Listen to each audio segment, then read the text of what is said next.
We've got David Novak, the CEO of Yum Brands, who brings KFC, Pizza Hut, and Taco Bell to life. We've got a talk with Rob Gokee, musician and composer, and a lot more stuff to cover on Shhh, The Secret Show. This is Kimberly. My name is Murray Eisenwasser. Hello, Mike Bowler, tech-savvy grandpa. Welcome to my boat. And you're not watching. You are not watching. Shh, get closer. The Secret Show. Get closer. Hey, welcome back. I'm Chris Brogan. I'm the host of Shh, The Secret Show.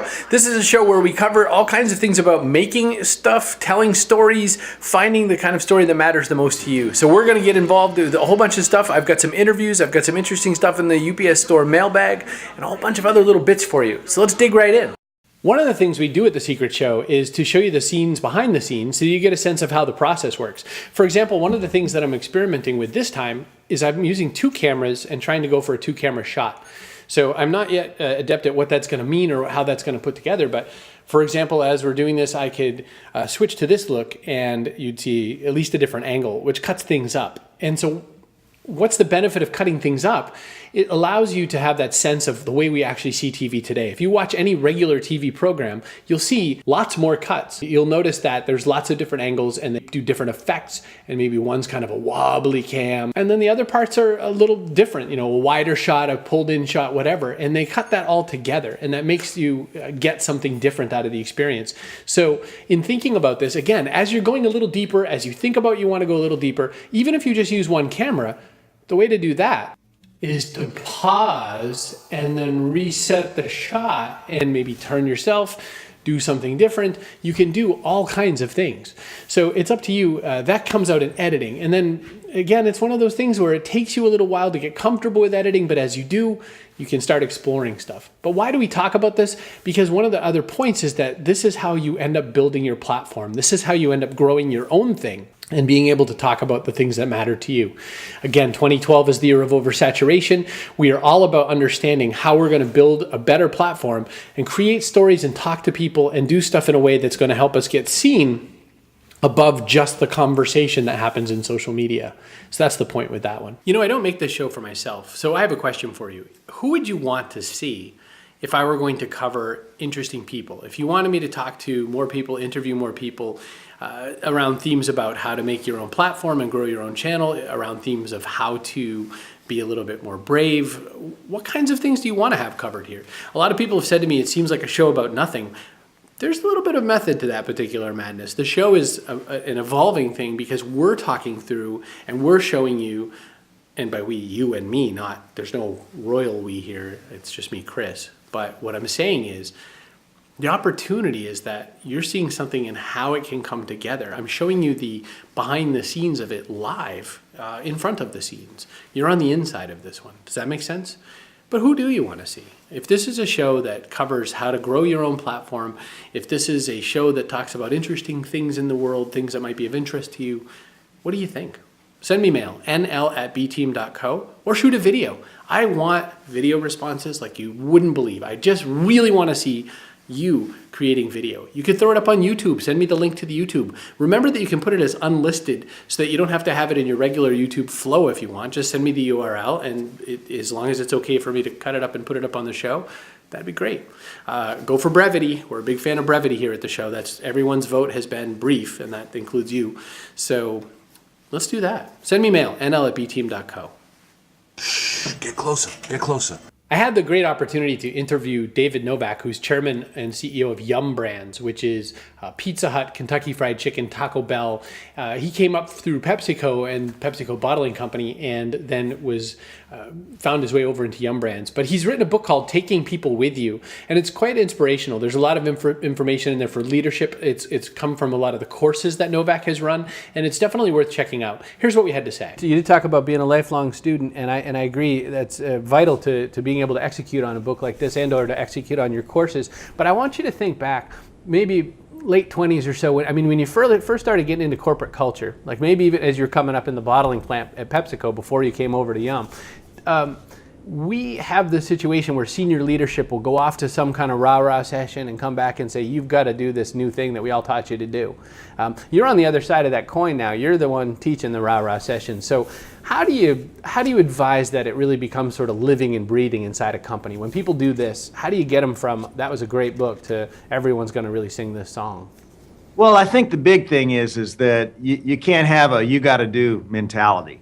What you have to do is get everybody on the same page, share all the information that you have, define reality together, and then come up with an action plan together. And then all of a sudden, it's not my idea, it's our idea. And I think that leaders today have to take the time to do that. It actually makes you go faster.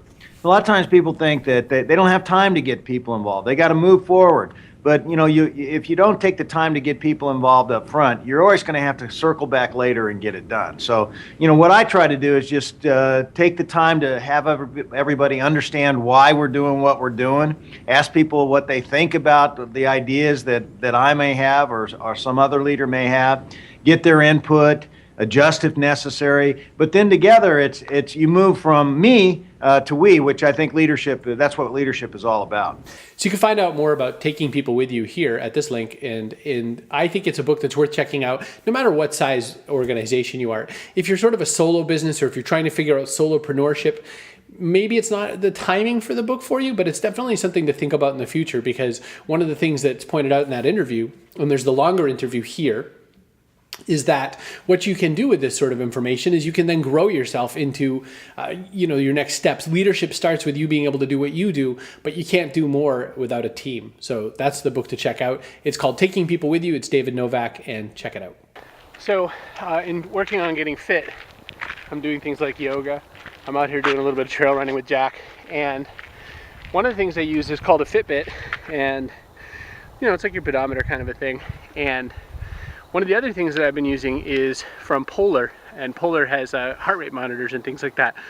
So my friend Chris Zoller, who heads up community over there, and I had a conversation a little bit about that. Let's watch some of that. I now have the Polar FT60, which you were kind enough to send along from Polar USA, and boy, it's come a long way for the last few years. It's not just a watch and a number now. There's I was able to set 90 different little things about me. To answer your question directly, heart rate monitoring at its very core is a heart rate monitor is just a tool. Like any tool, you have to understand how to use it correctly and then how to apply it to your exercise program. Just seeing that maximum number that you achieve during an exercise, it's fun, it's good, but it doesn't exactly make you fitter. The product that I had mailed you was an FT60, and what's unique about that is its ability to help interpret that data. So instead of just seeing a number, it helps you understand the logic behind heart rate training and how you can apply it to your exercise program to exercise smarter and in turn get results quicker. That particular model has a feature in it that helps you do that. So one of the things Chris said is that Polar has lots of different types of heart rate monitors, and they have stuff that's like a Fitbit that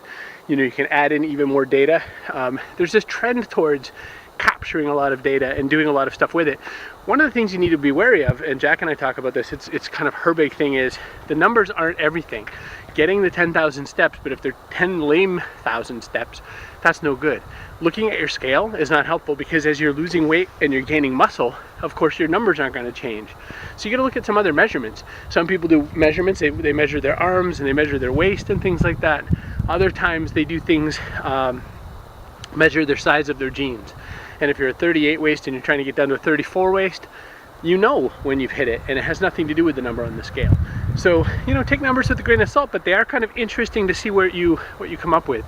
I'm interested in what you think about that. Send mail to nl@bteam.co. So let's take a look at what's in the mailbag this week. I've done a mix of things this week. One of the things I did was some of the stuff that I've received recently that I hadn't had a chance to show you yet, and some stuff that came in. This is, I'll zoom it up a lot.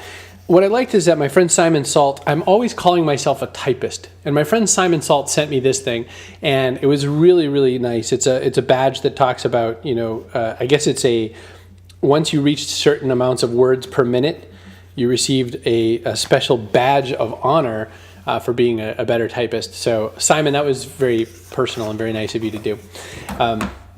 Up next, buckyballs. Have you seen these things? So they're basically really intensely strong magnets, and you can do all kinds of geometric shapes with them. You can make them into bracelets and necklaces. You can do all kinds of things you could do with magnets, but they're very strong and they're very fun, and they come in a couple different sizes, and they're definitely worth checking out. They're just so fun.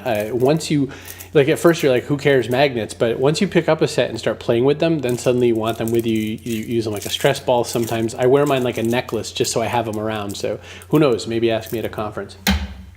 Oh, right behind me I wanted to show you, I have this laptop stand, and I'll show you this view of it as well.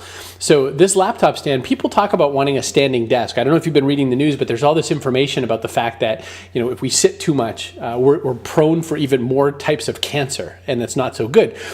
So I started researching, and the first laptop desks I was finding were around, starting at the low side of $180 or $190 and up to like $400. Sometimes as much as $4,000. And it wasn't that I, you know, couldn't afford, but I just was thinking it's a desk. At the end of the day, I'm paying $400 for a desk. So this is, you know, you'll see the difference in the stand in this other shot I've taken. What you'll notice is that this thing it has grips. It goes up to a 17-inch laptop. You can pick what level and angle you want it at. I have it right now over my head because I'm in a sitting spot, but I can make that so that I, at 6'2", am at the exact right ergonomic height for it. The other thing I realized was this. If you had something like a wireless keyboard, like for example on my iMac I use a wireless keyboard, you could use the stand to hold the wireless keyboard and get the same kind of effect if you left your monitor somewhere, you know, again, ergonomically sound. So that works. There's also a slide out little mouse tray on it that you can see in this other view. And I think that's kind of a cool little thing.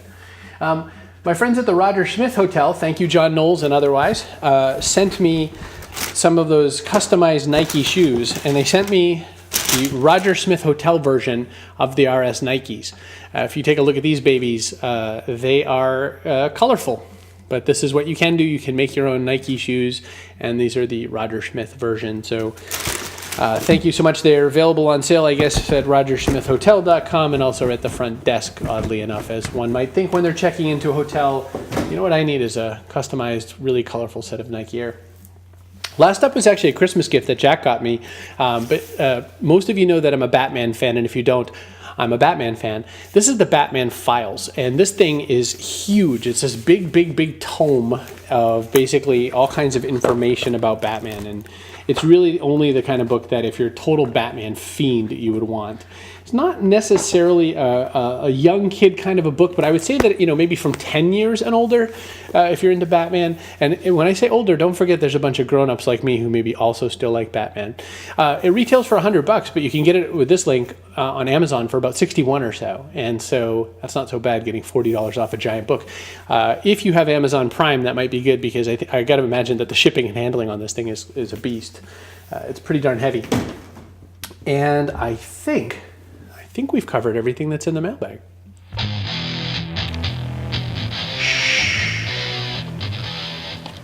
I had the opportunity to interview Rob Gokee, who is the very talented, award-winning person who helped me put together the music, though, and the process was kind of neat. And you recently won the award for where? Because I tweeted it because I was so proud because we had just finished making music ourselves. It was the IAWTV, which is the governing body of web and web television. I won Best Original Score for a series called Night of the Zombie King, which has nothing to do with zombies. That broke around the same time we were finishing up my stupid song for The Secret Show, which, feedback has been quite mixed. And even my take on it is, I don't think I'm smart enough to have made it sound the way I had it in my head or whatever. Well, when you have a series, a web series that's 3 to 5 minutes long, you can't spend 30 seconds to even a minute, definitely, on a theme song. So you need to keep it closer to about 10 seconds long, which is about the average for web. And that goes for pretty much any show, because you trying to keep people interested. You need to keep moving constantly. You've got to keep them hooked. I agree. I was going to say, in given infinite amounts of time, you produce really bad albums. There's just too many examples of that in the music industry. And given no time, you might get a little more creative. And in this case, where I fail is that, what I'm hearing in my head is nowhere near what lands on the guitar, because I just can't do it yet. And what should they expect to pay? I mean, even a ballpark, not just the Rob Gokee price, which I know is a lot more, but what should they expect to pay to even find the micro Rob Gokee? Oh, that poor Rob. He really suffered for it, didn't he? But it turned out fun. We had a lot of good times, and it was definitely worth it to me. And so hopefully you'll see the same thing.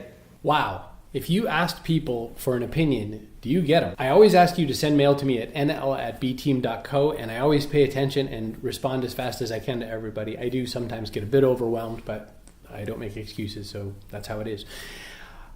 Some of you like the darkness, some of you they want the bookshelf back, and it's interesting because it's about 50-50. I like the darkness, it takes away any distractions. I want the distractions, I wanted to look over your shoulder, which is kind of a funny thing to admit. I'd like to see what's behind you.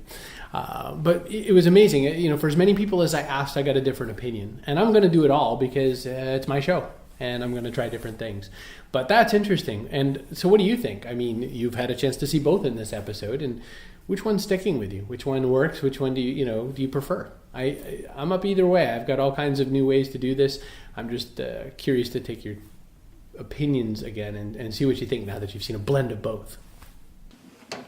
This week's secret: be who you really are. Be as close to the real you as you can be.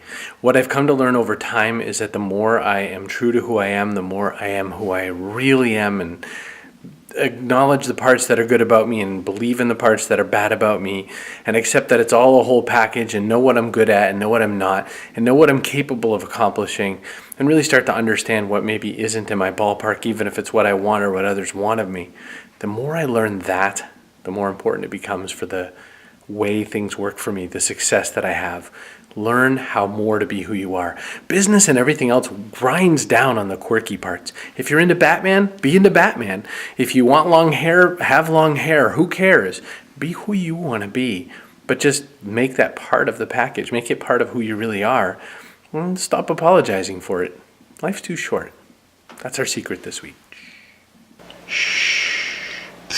Get closer. Get closer.